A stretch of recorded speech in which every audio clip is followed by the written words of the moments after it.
বাতাসের অবস্থা একদম খারাপ, যা বলার বাইরে।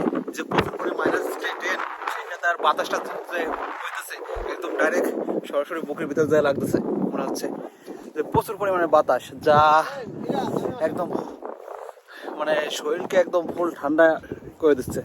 আর হাতের অবস্থা একদম ফুল, দেখতে পাচ্ছেন যে ফুল লাল হয়ে গেছে, যে এমন সুন্দর মানে হাতটা ফুল সাদা, হাতটা একদম ফুল লালে পরিণত হয়ে যাচ্ছে, যে ভিডিও করার মতো একটা অবস্থায় নেই এখানে।